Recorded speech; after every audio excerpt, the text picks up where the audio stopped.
Salut à tous, bienvenue sur ma nouvelle vidéo. Cette vidéo parlera des balrogs. Donc tout d'abord, il faut savoir que les balrogs sont des maillards du feu.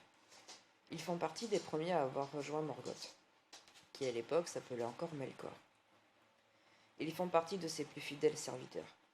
Ils sont souvent décrits comme des créatures humanoïdes, ailées, portant des cornes, le corps enflammé et souvent munis soit d'une épée soit d'un fouet.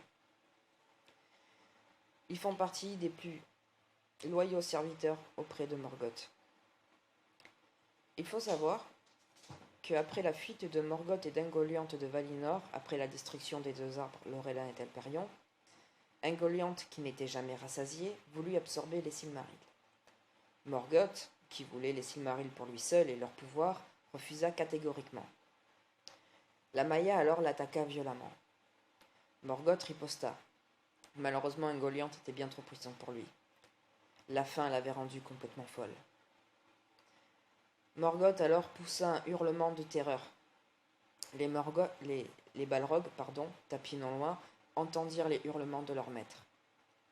Ils arrivèrent alors à son secours et firent fuir Ungoliant. Par la suite,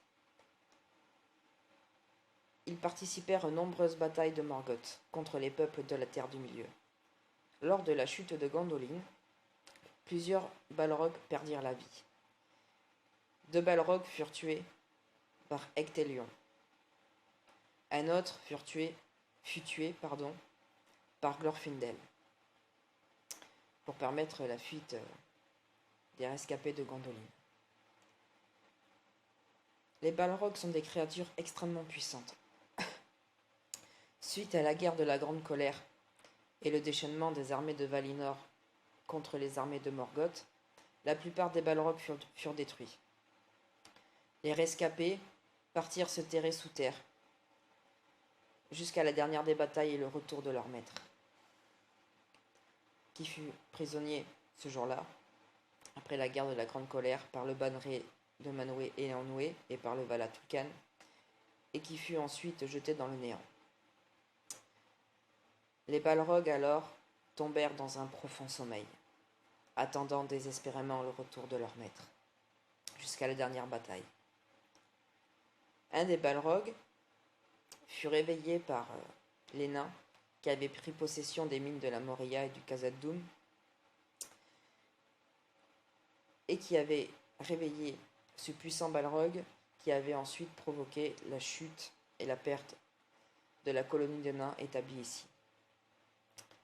Il fut appelé plus tard le fléau de Durin. Le Balrog reprit vie pendant l'escapade de la compagnie de la communauté de l'anneau dans les mines de la Moria. Le Balrog combattit alors Gandalf, qui, ce jour-là, se sacrifia et tua le Balrog.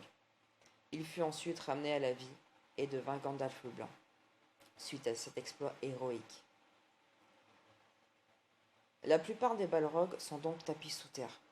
Ils réapparaîtront selon les écrits de Tolkien pendant le Dagor Dragolash et le retour de leur maître bien-aimé. Il faut savoir que les Balrogs font partie des créatures les plus puissantes de l'univers de Tolkien, hormis les dragons. Leur chef, Gothmog, était le plus puissant de tous les Balrogs. Et il perdit la vie d'ailleurs aussi. Voilà, nous ne savons pas combien de Balrogs il reste encore de nos jours, mais je voulais vous faire cette vidéo. J'espère que cette vidéo vous aura plu et je vous dis à